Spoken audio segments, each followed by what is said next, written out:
I use 15-minute fair value gaps a lot. So people ask me, how do I find my key levels?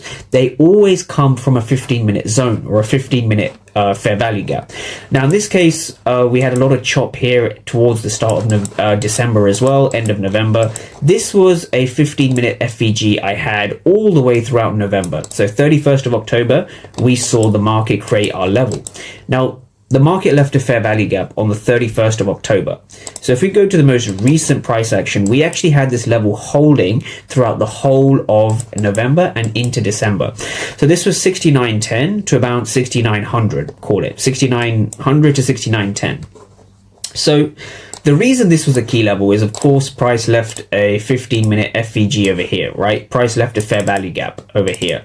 Now, I use fair value gaps a lot in my trading, and that's the only ICT concept you need, right? Once you've established your fair value gaps or your key levels, just wait for price to come to those areas. That's all you have to do. That's step one. Step two is you need to know what's happening inside of your fair value gap. So, for example, in this region, what is going on? So I made a pre-market plan about this. So this is where the pre-market plan becomes important. So this is the same chart over here. So I am interested in what is going on at these price points, right? This is where the order flow comes into play, right? So this is my ES plan for the 9th of November. What I'm looking for is key levels. I want to validate how the market is reacting to my key levels before the market opens, right? So this was the 8th of December. So as you can see here, price was pretty aggressively selling off, right? At 6,900. This was 6,900. We see a ton of aggressive selling, but no reward.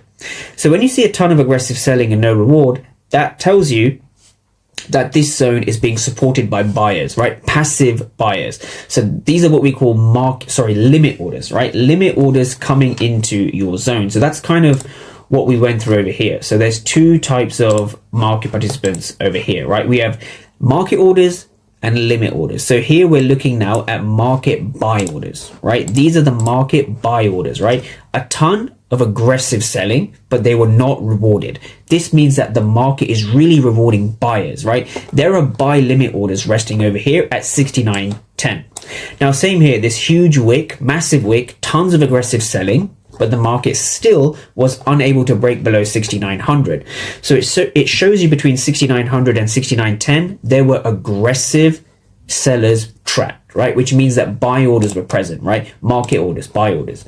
Now coming into the trade itself, this is what I'm looking for, right? So coming into the market over here, so let's break this down.